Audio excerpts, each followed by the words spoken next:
बस इसी तरह से समर्पण तुम्हारा बना रहे। समर्पण ये भी एक भक्ति है।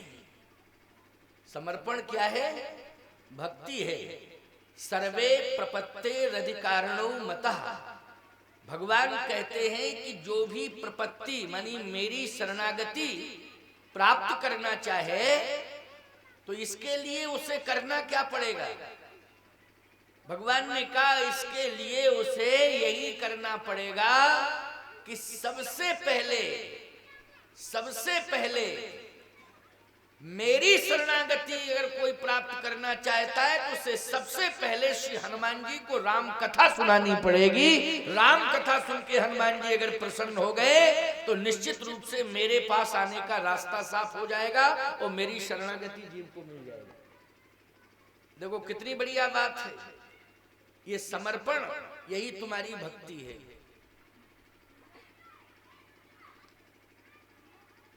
हनुमान जी महाराज कैसे देवता है? हनुमान जी महाराज क्या चाहते हैं? बोले कथा सुनना चाहते हैं और भक्तों का कल्याण करते हैं कथा सुन के। प्रभु चरित्र सुनवे को रसिया, राम लखन सीता मन वसिया। प्रभु चरित्र सुनवे को रसिया। इन्हें तो प्रभु चरित्र सुनना है। प्रभु चरित्र सुनने के लिए ही कलयुग में आज भी इतना पापाचार, अनाचार, अत्याचार, भ्रष्टाचार हो रहा है, लेकिन फिर भी हनुमान जी महाराज बैठे हैं। आप कहो कि हनुमान जी को तो तहस नहस कर देना चाहिए।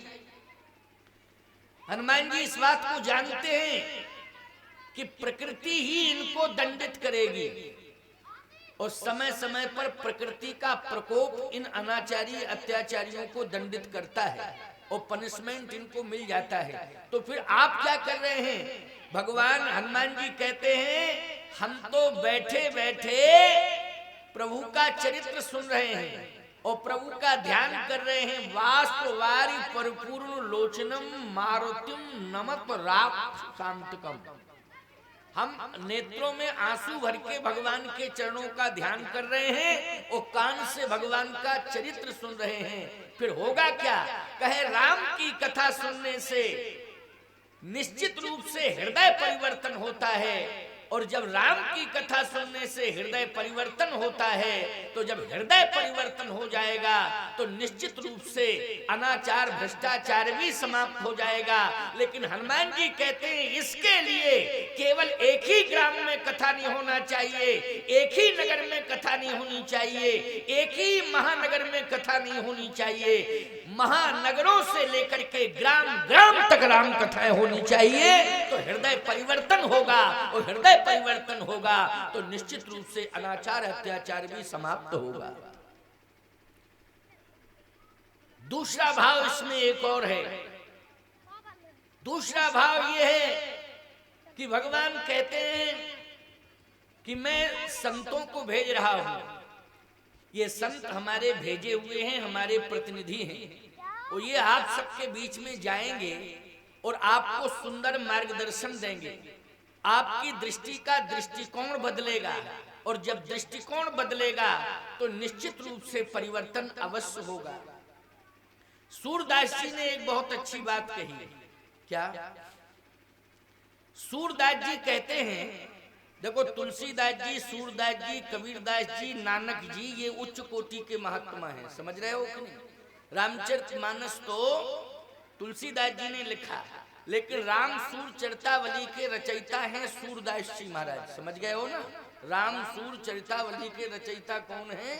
श्री सूरदास जी महाराज। सूरदास जी महाराज ने भी रामचरित पर बहुत अच्छा लिखा है। उनकी रचनाएं भी बहुत अच्छी हैं। लोग सूरदास जी की रचनाएं पढ़ते तो हैं लेकिन कृष्ण से संबंधित पढ़ते हैं, राम से संबंधित रचनाएं कम पढ़ते हैं। रामचरितमानस को पढ़ते हैं तो रामचरितमानस लोगों को याद हो गया है, चौपाइयां याद हैं। बोलो है कि नहीं? लेकिन कभी सूरदास जी का भी साहित्य पढ़ा करो तो उसमें भी राम जी का चरित्र बहुत अच्छा लिखा हुआ है। एक बहुत अच्छा स्मरण हो आया, समसामयिक चर्चा में आपको श्रवण करा दूं। जैसे अभी हनुमान जी लंका का सर्वेक्षण कर रहे थे, ठीक है ना, और यहाँ तक चर्चा हो गई कि हनुमान जी महाराज ने सीता माँ को भगवान के नाम की महिमा भी सुना दी और बता दी कि हमारी पूंछ का रोम तक नहीं जला, शरीर का रोम तक नहीं जला, क्योंकि राम जी की महिमा है। क्योंकि कौन संभाल रहे थे? राम जी संभाल रहे थे। ये सारी बातें आपने अभी सुनी, लेकिन जो मूल बात कही श्री हनुमान जी ने श्री जानकी जी से, और जानकी जी ने जो हनुमान जी से पूछा, उस बारे में जरा आप सुन लीजिए। राम कथा तो सब सुनना चाहते हैं, कृष्ण कथा भी सब सुनना चाहते हैं, लेकिन आपको मालूम है श्री जानकी जी ने हनुमान जी से क्या कहा कि मुझे कौन सी कथा सुना? सही कह रहा हूं आपसे, जीवन में राम कथा सुन करके अपने आप में परिवर्तन करना।